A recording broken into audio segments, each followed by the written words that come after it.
friends, welcome back to Calm in the Chaos Homeschool. My name is Davine, and today I'm going to be joining Abby from Rooted in Rest and Jessica from the Waldock Way in an open collaboration about the end of the year reflections and end of the year organization. So I'm going to focus in this video more on the organization aspect. I still have 6 weeks left of school, so I'm not feeling like I can do my final reflections on the year. Though of course throughout the year I'm reflecting on what's happening and I'm already choosing next year's curriculum, so obviously there's some reflection going on there. But I just wanted to tackle more the organizational aspect today.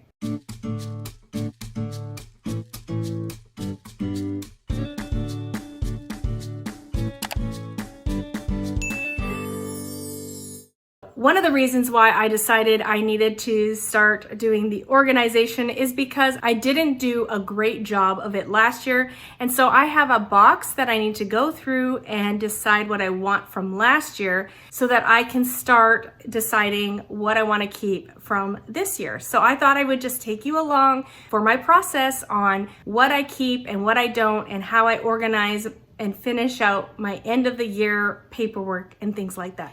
If you watched my Organize With Me video, you might recognize this box. It was in that video because it's where I put all my paperwork from last year that I didn't properly go through or sort. So I'll link that video here if you're interested in a video about how I organized my bookshelves and how I made room for new curriculum and got some old curriculum out. And so I just have a half of a box full of stuff from last year that I need to sort and organize so that I can start organizing the things that my kids did this year. So I'm just going to show you my process and talk throughout on what I'm doing and how I'm choosing to pick and choose what I'm deciding to keep and why.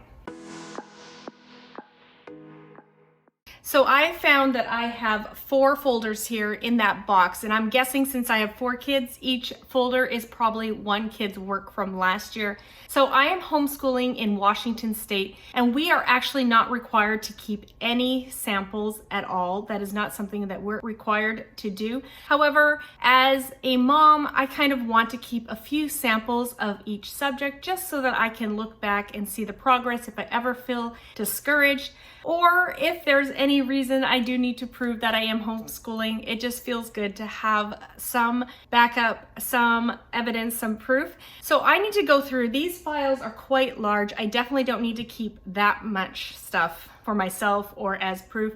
So I'm going to go through and take a look.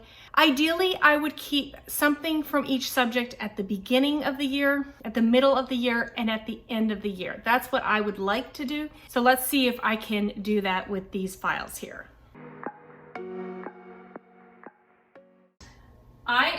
As I'm looking through these, it is pretty incredible what I'm seeing here from the beginning of last year, what my son was doing at the beginning of last year. I definitely can tell such a big difference. Of course, this has been almost 2 years, so that makes sense, but it's just really nice to see where he was and where he's come to this point. So this is really encouraging.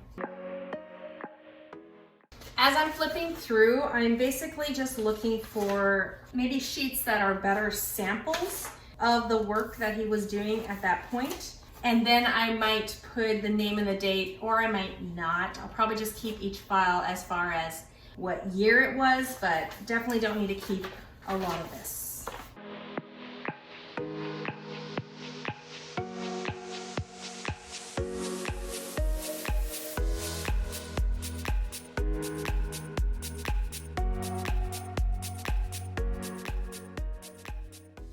All right, so I went through my one son's and I am getting rid of this much here and keeping probably about 30 pages at this point for this year. So I want to quickly show you what I do throughout the year, how I keep organized throughout the year until I get to the end of the year. I purchase a lot of PDFs, and I also use binders, and I pull things out of my kids' workbooks and I hole punch them and put them in the binders at this point anyways. Some things we still keep in the book, but a lot of things I try to do in the binders, especially for my younger students. So what I generally do is I'll pull out about 4 weeks at a time of each subject and I'll put it in their binders. So once they've finished a large chunk, I'll just take that chunk out, and let me just show you what I do with that chunk until I'm ready to sort and go through it. So here is the cabinet in my dining room, and that's where we do a lot of our work.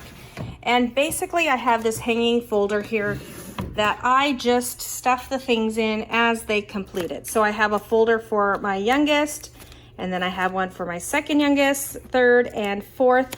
And as you can see, it's getting quite full. I could make a little room by removing some of these hanging folders, but really it is stuffed to the brim right now, which is why I needed to do this video. This is this year's work, and I'm still working on kind of completing last year's work. So yeah, I don't know if you're like me, but when I'm done the year, I don't really feel like going back and doing the sorting and things like that right away. So that's why I held off on this task. So let me just keep working. Let me get through the rest of my kids' folders, and then I'll be able to work on this year's organization. So as I mentioned, when I'm sorting, what I'm looking for is some samples from the beginning of the year, from the middle of the year, and from the end of the year. So I have some examples, and at the beginning I was really good. I put the date. At the end of a term, I was going through and picking out a few things. And so I just have some samples throughout the year of the different things that he did. This is not perfect.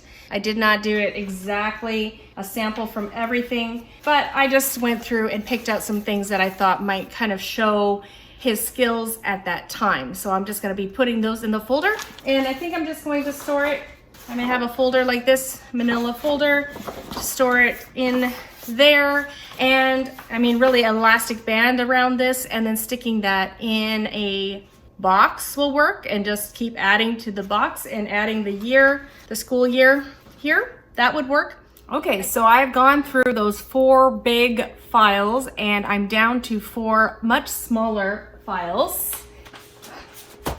So in total, this is what I have now for last year. I actually like going through it a year after the fact. It's kind of more fun, and you can see where they were last year, and it's really encouraging. So maybe putting this task off is not so awful. So anyways, I have this, and then one more file that I have for record keeping is just the slips that I gave my kids. I don't use well, I do have a planner. I use a planner on my computer, and if you're interested in seeing that video, I can link that here. And so I use planner for planning, so I do have that record, but I also have like the weekly checklist that I give my children. I know that's overkill to keep those, but you know, sometimes when you're homeschooling, you never know what's gonna happen. And so just having a little bit of just proof of what we did. So I have a file here with the year 2020, 2021, and I'm just sticking all of these sheets that I gave my kids work in there. So it's just kind of proof of what we did and when we did it. So I mean, that's just it doesn't take up a lot of room, so that doesn't hurt to throw in, I think, with our yearly files. Back to my cubby inside of our dining room. I have this thing here, and that's where we store some things. So I just have like mostly pencils and glue in there, and we have some coloring books here. We don't really use those. This is kind of my loop schedule for the girls that I use for my planning every week. And here is the pile. I just throw it in here. That's what I do. Yeah, it's when it's closed, you can see it, but it doesn't bother me. So every week when we're done, we just throw it there for now, and then eventually I will collect it up and put it in an envelope for the year. This here is more, so this is work I couldn't fit in the files because they're too full, and then we just have some like summer work that we sometimes work on, or extra work, not their main curriculum. So then I have this here that I need to go through a little bit here because, like I said, it is getting too fat for me to add anything else from this year. So I just need to thin it out a bit. And it was definitely helpful when I had gone through at some point and put like term 1 samples on the top. So I might do that as I'm going through these, do term 1 and term 2. and then throw the rest in there and worry about the rest of this next year or another time. So that's what I'm gonna work on now.